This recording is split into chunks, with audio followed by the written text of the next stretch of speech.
요즘 시장 전체가 거시경제 때문에 흔들리고 있잖아요. 그런데 XRP는 그 내부 데이터를 들여다보면 완전히 다른 이야기가 펼쳐지고 있습니다. 신기하죠? 오늘은 이 상반된 두 신호, 데이터 속에 숨겨진 이야기를 한번 파헤쳐 보겠습니다. 이 질문 정말 중요하죠. 여기에 답을 찾기 위해서요. 먼저 우리를 둘러싼 외부 환경, 그러니까 거시경제 압박부터 살펴볼 겁니다. 그리고 나서 XRP 내부의 온체인 데이터가 보여주는 이 놀라운 반전을 제대로 분석해 볼게요. 자, 그래서 오늘 분석은 이렇게 크게 4단계로 진행될 겁니다. 처음엔 가장 큰 그림, 외부 환경에서 시작해서요. 그 다음엔 현미경을 들고 XRP 내부 데이터를 들여다보고 마지막으로는 이걸 바탕으로 한 구체적인 거래 전략까지 같이 한번 세워보겠습니다. 좋습니다. 그럼 바로 한번 시작해볼까요? 지금 시장을 이렇게 흔들고 있는 거시경제 그리고 지정학적 요인들이 대체 뭔지부터 한번 짚어보겠습니다. 가장 먼저 역시 미국 연준이죠. 기준금리를 동결했는데 이게 무슨 뜻이냐면요. 당분간 높은 금리를 계속 유지하겠다는 신호거든요.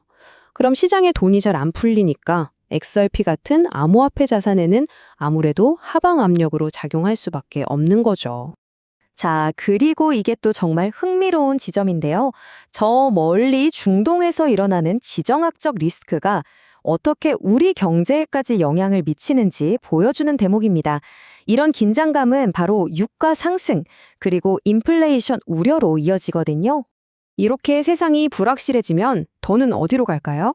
맞습니다. 바로 금이나 은 같은 전통적인 안전자산으로 몰리게 되죠. 이 말은 반대로 생각하면 XRP 같은 디지털 자산 시장에서는 자금이 빠져나갈 수도 있다는 신호로 볼 수 있는 겁니다. 자, 지금까지는 좀 암울한 외부 이야기였죠? 이제부터가 진짜입니다. 시선의 XRP 그 자체로 돌려보자고요. 바깥 세상은 이렇게 시끄러운데 정작 XRP 네트워크 내부 데이터는요, 완전히 다른 이야기를 하고 있습니다. 가장 극적인 신호, 바로 이 숫자입니다. 이게 뭐냐면요. 매일 소각되는 XRP의 비율이 무려 313%나 급증했다는 겁니다. 어마어마하죠. 아니 근데 소각이 대체 뭐냐고요? 간단해요. 시장에 돌아다니는 코인의 수를 그냥 영구적으로 없애버리는 겁니다. 그러니까 공급량이 줄어드는 효과가 생기는 거죠. 수요는 그대로인데 공급이 줄면?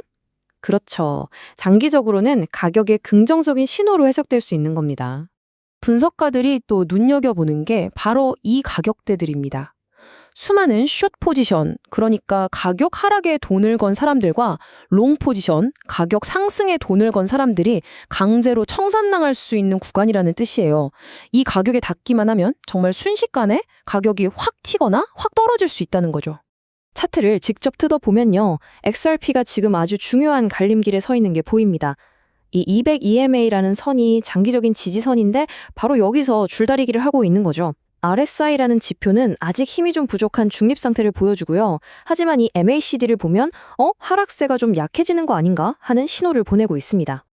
자, 그럼 이제 제일 중요한 부분입니다. 이 복잡한 외부 리스크랑 긍정적인 내부 신호, 이 둘을 어떻게 버무려서 실제 전략으로 만들 수 있을까요? 첫 번째, 계획 시나리오 A부터 한번 살펴보겠습니다. 데이터를 분석해봤을 때 이번 전략의 진입 지점은 1.38달러로 보고 있습니다.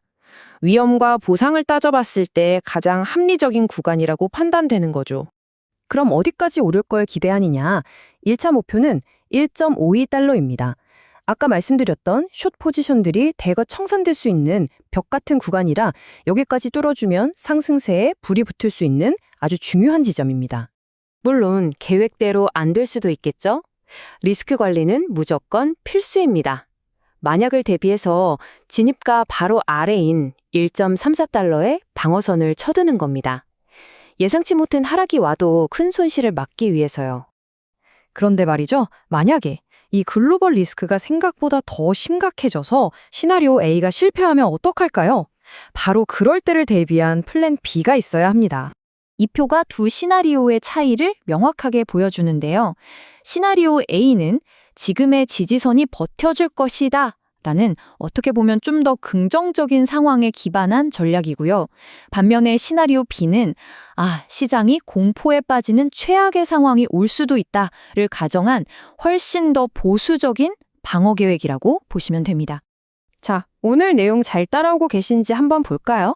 간단한 퀴즈입니다. 연중 최고치인 313% 급증을 보인 핵심 온체인 지표, 과연 뭐였을까요?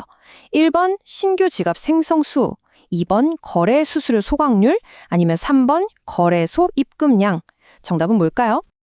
네, 정답은 가로 2번 소각률이었죠. 이게 바로 오늘 분석의 핵심 메시지입니다. 밖에서는 온갖 안 좋은 소식이 들려오는데 XRP 내부에서는 오히려 활발한 활동 신호가 잡히고 있다는 이 상반된 상황 말이죠. 결국 이 한 문장이 오늘 분석의 모든 것을 말해줍니다. 강세 신호를 보내는 내부 데이터와 약세 신호를 보내는 외부 리스크. 이 둘 사이에서 최적의 진입 지점을 찾아내는 것. 그게 바로 전략의 핵심이라는 거죠.